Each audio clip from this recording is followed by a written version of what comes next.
یہ انڈیا سے یہ کال تھی، یہ کہتے ہیں یعنی ایک میسج تھا کہ آج کل ہمارے یہاں بعض لوگ حق مہر میں حج کی ڈیمانڈ کرتے ہیں کہ بھئی لڑکا حج کروا دے، سمجھ لیں یہ مہر ہے، یا بعض کہتے ہیں کہ شوہر نماز پڑھے یہی مہر ہے بچی کا، تو کیا یہ ٹھیک ہے؟ دیکھیں یہ صحیح نہیں ہے۔ یوں پہلے سمجھ لیجئے کہ آپ جو چیز خرید و فروخت جس چیز کی ہو سکتی ہے، جس کو عربک میں مبیع کہتے ہیں، وہ مہر بننے کی صلاحیت رکھتی ہے۔ وہ چاہے پیسہ ہو، اس کی بھی خرید و فروخت ہوتی ہے، کرنسیز ہیں، اس میں جانور ہیں، سونا ہے، چاندی ہے، مکان ہیں، پلاٹ ہیں، دکان ہیں، یہ سب مہر بننے کی صلاحیت رکھتے ہیں۔ اب حج کا اگر انہوں نے کہا ہے، اگر یہ ارادہ ہے کہ بھئی آپ جتنا حج میں خرچہ ہوگا وہ بچی کو مہر دے دیں، پھر بچی حج کر لے گی، تو پھر تو بالکل ٹھیک ہے۔ لیکن اگر پیسہ مقصود نہیں ہے، حج کروانا بس خالی مقصد ہے، تو یہ ٹھیک نہیں ہوگا، کیونکہ حج کروانا کوئی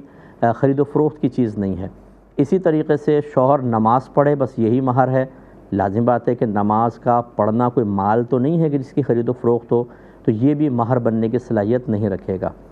اور یہ یاد رکھیں کہ اگر کسی ایسی چیز کی کنڈیشن لگا دی کہ جو مہر بننے کی صلاحیت نہ رکھے، نکاح ٹھیک ہو جائے گا، لیکن اب اس لڑکے پر مہر مثل لازم ہوگا۔ مہر مثل کا مطلب یہ ہوتا ہے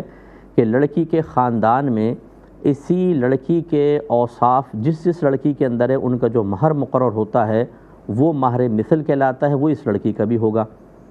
اس لڑکی کی مثل سے مراد اگر یہ خوبصورت ہے، پڑھی لکھی ہے، جوان ہے، اور پہلے سے کہیں مطلب شادی وغیرہ نہیں ہوئی، جیسے بیوہ ہوتی ہیں، مطلقہ ہوتی ہیں، ایسی نہیں کنواری بچی ہے، تو اس طرح کے اوصاف کی حامل جتنی خواتین کا مہر ان کے خاندان میں مقرر ہوتا ہے، وہی خود بخود اس بچی کا ہو جائے گا۔ فرض کر لیں وہ 20,000 ہے تو 20,000 ہو جائے گا۔ تو یہ یاد رکھیں کہ جب مہر بالکل مقرر نہ کیا جائے